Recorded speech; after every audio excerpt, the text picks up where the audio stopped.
Hello there. Welcome back. Breakfast all day.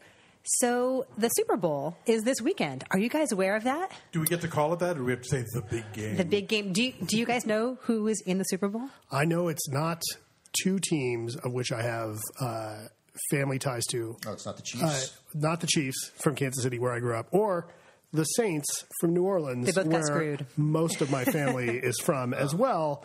So that would have been exciting. That would have been exciting. I don't really need to see the Patriots cheat again. Well, yeah. So we're talking about football movies because there are so many. We should be talking about Do you want to cheating discuss movies. the line on this game, Ben? I know you want to talk about the betting element of this game. It's 2.5 right now, which is That's close. Yeah, That's surprising. Well, the Rams were for many experts and I don't just mean pundits, but I mean sort of guys who run algorithms to mimic the results. Ace Rothstein. Right. That the Rams were the number one team in football for most of the year. So in a sense, it's crazy that they're underdogs. But the Pats are the Pats, and they always figure out a way to win. Well, they figured out a way. It's annoying. For the Super Bowl, they win 5 times in 8, so they don't always win. They've lost 3 Quite frequently. And so I mean, look, Chris Erskine from the LA Times is an awfully good writer. He had a tweet this week. He's like, I don't know if people appreciate how much the Rams being in the Super Bowl means to Los Angeles. We have waited 3 years for this. Is it weird that the same cities that were in the World Series are in the Super Bowl, or is that a thing that happens? I think that's great. It's fixed. And it's also, it harkens to the whole great Lakers-Celtics rivalry of the 80s. It's awesome. I love it. Yeah. It is unusual, and certainly not with these because the Red Sox and Dodgers had never before played in the World Series. I think that it's a little surprising because so many people hate the Patriots, and yeah, they're a national team and they have a big following, and people like to bet on winners and front runners. But I just read another piece today about how many people hate the Patriots. One, because they always win, and then 2, because of their ties to this incredibly unpopular president. Well, let's not leave that out. But leave the president out of it. It was like that with the 49ers in their heyday, too, right? Everybody hated the Niners. And the Yankees. I think they hate the Patriots more because there's a smugness to Belichick, right. but maybe not. But the Trump factor is significant, and that may make it different than the Niners. So I'm a little surprised that they're favored because I would imagine some people are betting just because I want to see bad things happen to Tom Brady. The guy who had the MAGA hat in his locker. But isn't Stan Kroenke a MAGA guy too? Didn't he give Trump like $1 million? Isn't he like one of the early millionaire donors? NFL owners are pro-Trump. There's no question. They're also the whole league has been afraid of him and kowtowed to him and behaved abysmally and shamefully. So we hope both teams lose. Yeah, but burn it all down. And to Matt's little line before we get to the movies about cheating. No, but it's relevant. As I tell my son, win if you can, lose if you must, but always, always cheat. So deflategate about the balls is BS. Every quarterback did it. The league has an insane rule where the home team, each team gets to provide its own footballs.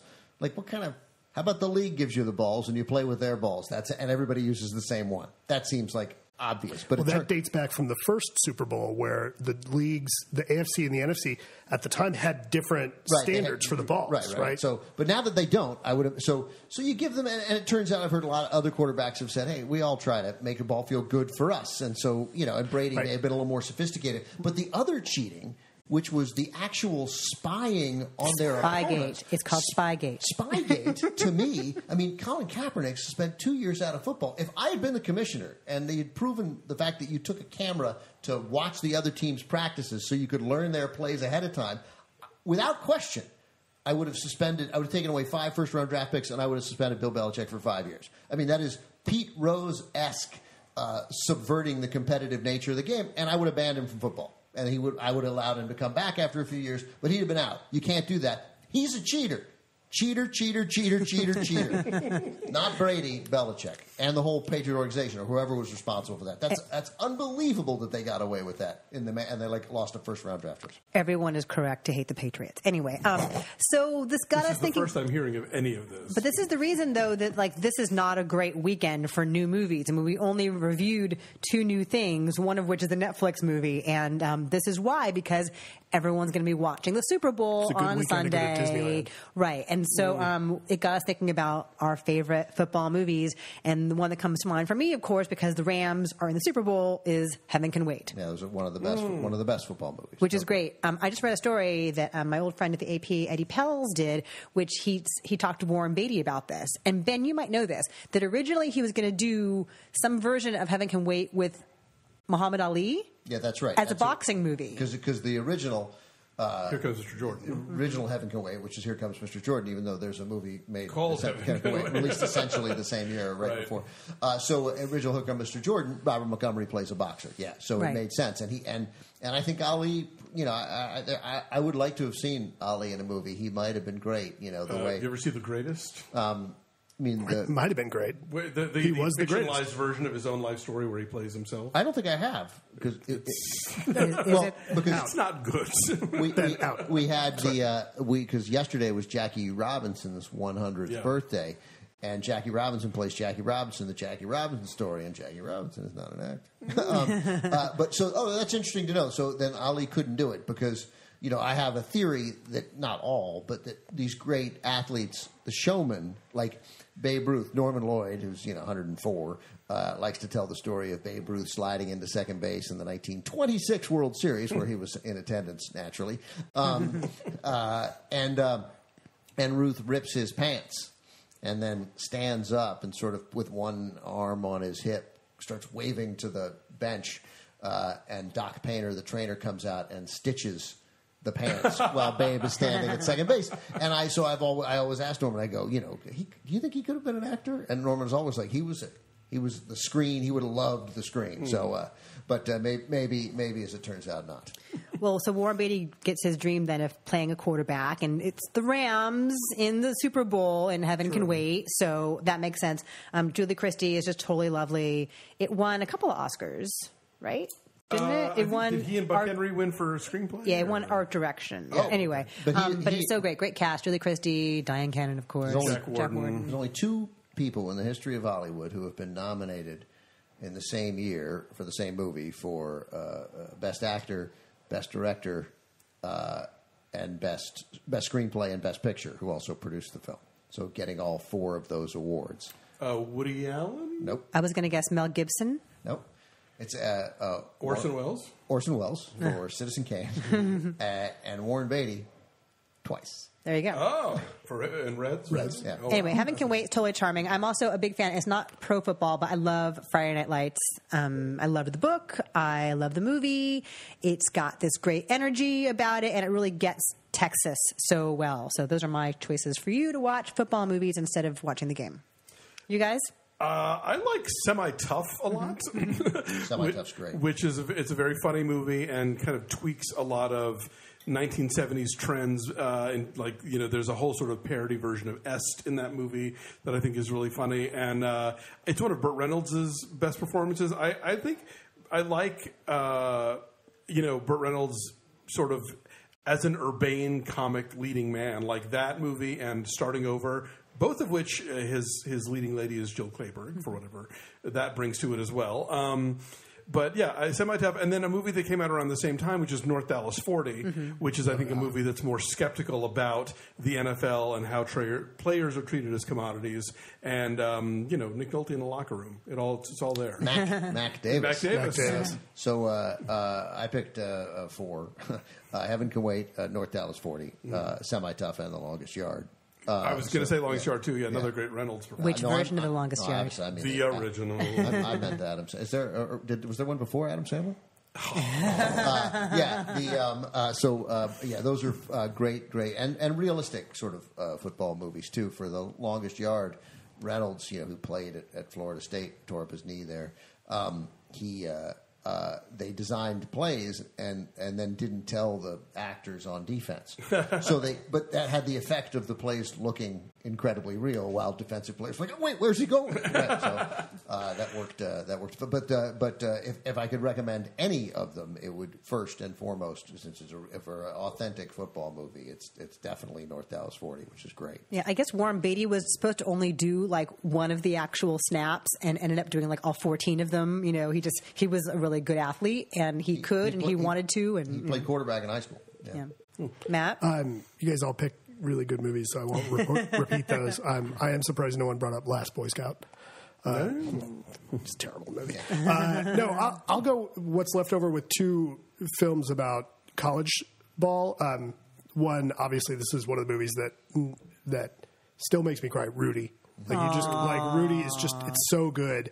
And it's a great film. And then another one, and this one I wouldn't say it's a genius movie, but I really, really enjoy it. It's funny, and it's got one of the greatest speeches that Robert Loggia ever did was Necessary Roughness. It's goofy, and it's shot at UNT. Yeah, it's this aging what is he? He's in his 30s.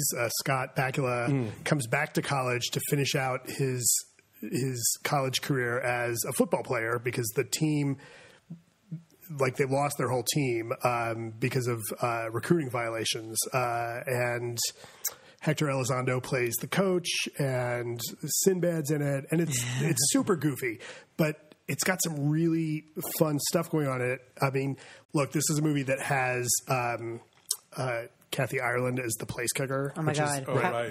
How of its time is that? Right. Just a little time capsule for you. Were you at SMU when they had to like shutter the football program for a couple So years? my freshman year was SMU's first year back from the death penalty. Right. All right. So that's 1989, I was a freshman at SMU. That was the first season back, and it took like 25 years to get back to a bowl game and be good again. Yeah, so that's what this movie is it's the first season after the death penalty. They've lost their whole team, and it's this, it's a bunch of like knuckleheads and nobody's very good, and Hector Elizondo puts them all together. But he gets sick before the big game towards the end, and the team is getting crushed by halftime, and they come back in, and Robert Loggia comes in, and he's like, he just has this great monologue where he just like, he'd been wearing a suit and tie the whole time, and he like rips the suit off. He kind of hulks out, and he starts screaming about how the coach used to play this game like a goddamn rampaging beast. Let us pray. And it's worth sitting through the movie just for that bit. But again, it's not great, but it's a favorite of mine. We started talking about the Super Bowl. Let's end talking about the Super Bowl. So Black Sunday. In Heaven Can Wait. By the way, Beatty, Brock Peters, John Frankenheimer. In Heaven Can Wait, by the way, Warren Beatty played linebacker and center, not quarterback, and they hired a quarterback to do the throwing, and then Beatty realized, wait a minute, I'm pretty good. I'll do it. But his number... Oh, yes. I know what this is, right, yes. his number is 16 in the movie is Tom Jarrett, the quarterback, and Jared Goff, the Rams quarterback, is number 16. There you go. And the Rams win the Super Bowl. Is this an omen, do you think? And the movie Heaven Can Wait, released in 1978. This is the 2018 season. there you go. I'm just saying. I'm feeling good about this. Yeah. I'm feeling better all the time about this. I'm going to put $5,000 on the Rams. Just on that. Any discussion of Heaven Can Wait, we were remiss in not talking about Diane Cannon and, of course, Charles Grodin. I mentioned Diane you Cannon. did? Well, I mentioned her name. But Grodin is so... He is good. And who is it that's the other one with Buck Henry that are in the afterlife? James Mason. James Mason. James Beatty wanted Cary Grant for that role. Of course, that would have been great. Oh. So we have lots of choices for you if you don't want to watch the game, or if you do want to watch the game, let us know what you would watch instead of this. What are your Puppy Bowl. Oh, yeah, Puppy Bowl is on. Yeah, yes. what's your prediction for the Puppy Bowl? Puppies will win? My prediction is that not a prediction, but an instruction to America. Don't participate in any conversation about the commercials. Don't watch the commercials, and don't join in that corporate drivel that gets us to be like, oh, I'm curious. No, they're all just trying to sell you something you don't need. And they're also Including all the out. movie trailers. No, they're all out already. you can watch them want to now. point out, you are taking an anti-corporate stance around the biggest corporate sports events. At least you don't know the outcome in that. At least there is something. But yes, I hear you. You don't know the outcome. I just watched Rollerball, so I'm feeling particularly anti-corporate.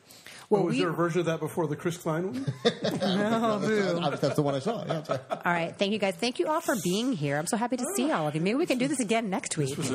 Can we all do this again next week? I think so. Sure. I can, Okay. yeah. All right. Excellent. Maybe. So, hey, thanks for watching. If you're catching us on YouTube, leave us a positive review, give us a thumbs up, subscribe, tell your friends. This is where What the Flick is happening now. You can follow us online on Twitter, Instagram, and Facebook at BeFastAllDay. And this is also a podcast, and you can find us in all the podcasty places. So do it. Thanks for watching. Bye.